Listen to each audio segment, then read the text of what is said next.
Hi, I'm Gary, And I'm Michelle. and this is our blog about.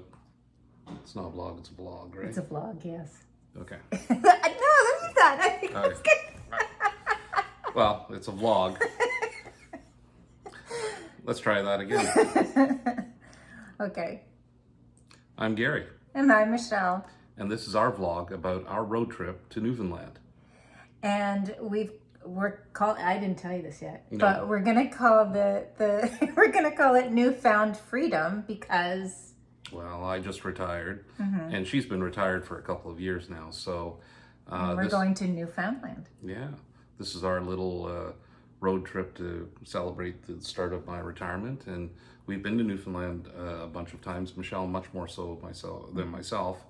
But the difference here is that we're actually going to drive to Newfoundland from, I'll say we're in sort of central eastern Ontario, and we're going to start it very shortly. Yeah, as Gary said, we've been to Newfoundland a number of times. My family is from Newfoundland, and we're actually going to be seeing family when we get there. But we thought that people might be interested about the places that we stay along the way. You might be interested in what it's like to take the ferry over to Port aux Basques, which is where we're going to be going from North Sydney. And just some of the interesting things that we'll get into along the way. We've got some adventures planned, I think, and some things that you might be interested in, and just to see some of the places that you can stay along the way, and also how we get there, I guess. I think part of it too, the difference with us in doing it, say, than what most other people would do it is that we're doing it in late April through to early May, which is not the height of tourist season, and so it's going to be a little bit cooler, we'll say, but the temperatures look not too bad. The west side of Newfoundland, where we're spending most of our time, but not our whole time, has pretty decent weather.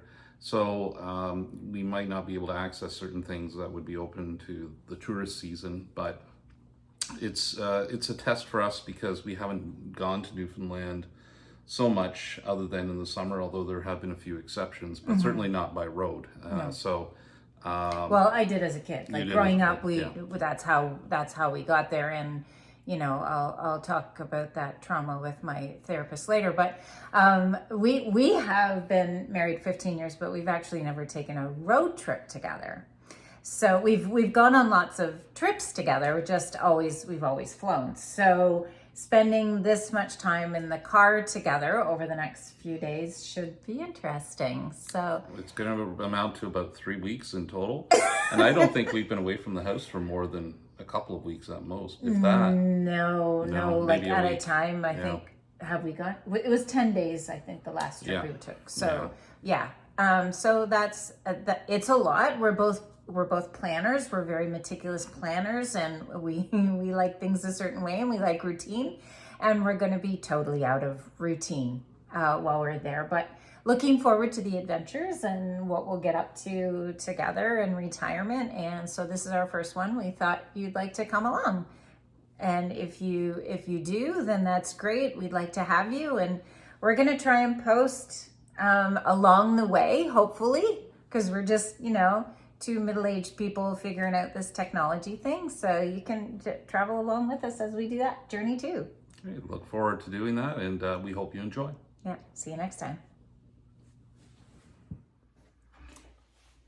Okay. Yeah. All right. Well, as Michelle said in an earlier video, we're planners, so we planned the road trip, at least, getting to the ferry quite a bit, but there's also other plans we've made while we're already there, but we'll save that for future videos. But yeah, we're taking our time getting to the ferry, which is located in North Sydney in Nova Scotia on Cape Breton Island. So this, what we'll do is we'll show you our first leg of the trip, if you will.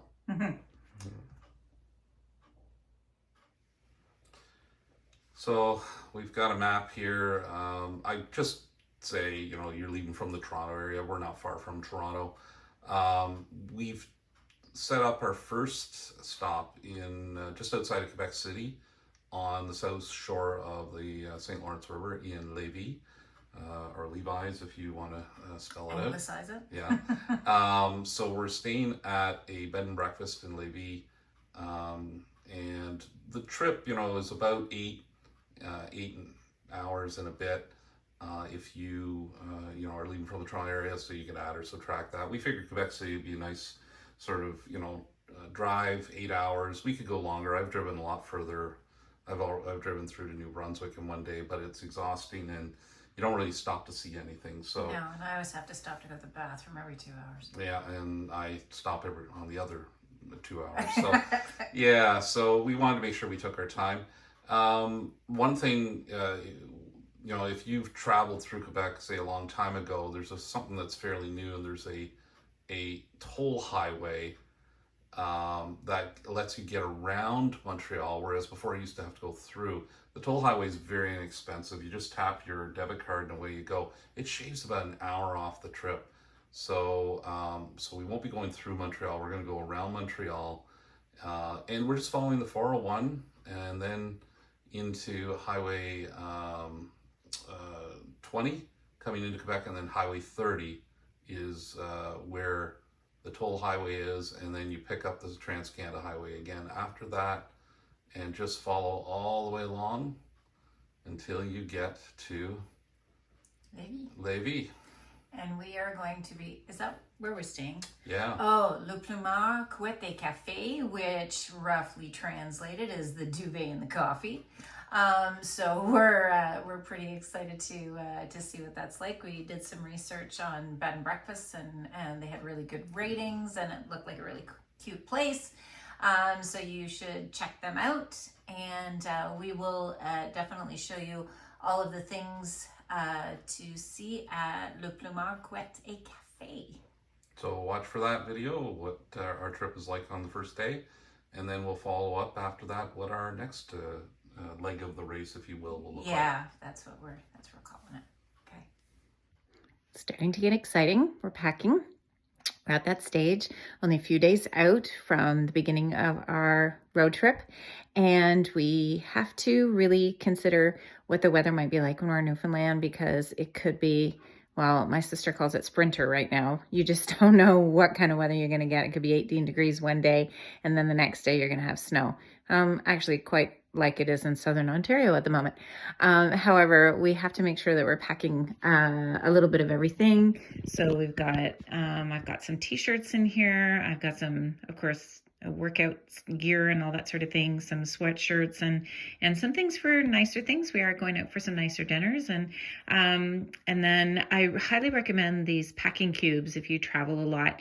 They really compress everything and keep everything organized, and we have a limited amount of space because we're taking a little Kia Soul, so we want to make sure that we can get everything in there. So things are getting exciting.